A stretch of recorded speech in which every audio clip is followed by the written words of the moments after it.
Because me going to the hospital and having to be admitted, it's not just a fight of the pain that's in my body that I'm fighting and I'm trying to manage that and get that under control.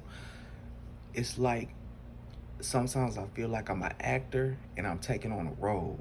You know, when I go to the hospital, I have to make myself presentable. Even though I don't feel like making myself presentable, I have to be kind and courteous at all times, even though I don't feel like being kind and courteous at all times.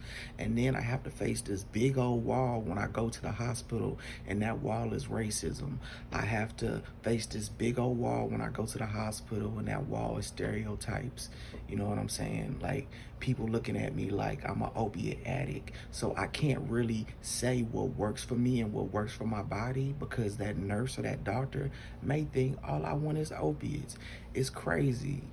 I mean, it's crazy. I can't explain the amount of racism that we go through. I mean, to the point where I've even had nurses treat me differently when they find out that I really do have a job and that I go to work every day and that I have a family that I desire to support. And I'm not just in here trying to lay up in bed and get these pain meds. No, I'm trying to lay up in here, get the necessary pain meds, fluids, whatever medication is necessary so that I can get back to my family.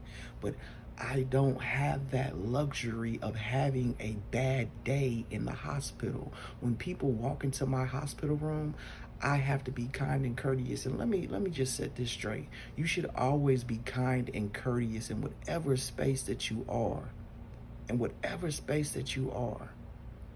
But I mean, as soon as people walk into my room, and I've been battling pain since I don't know when, and they walk in at 5 a.m. in the morning, I have to put my best foot forward and I have to say, hello, how are you doing today? Are you all right?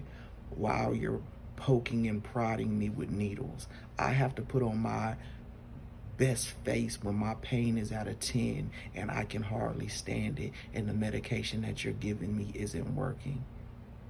You feel me? Like being admitted to the hospital, bro, it's a whole battle in itself. And I really don't feel like people understand that battle. But it's what we go through. It's your boy Sickle Cell Means. This the SC effect.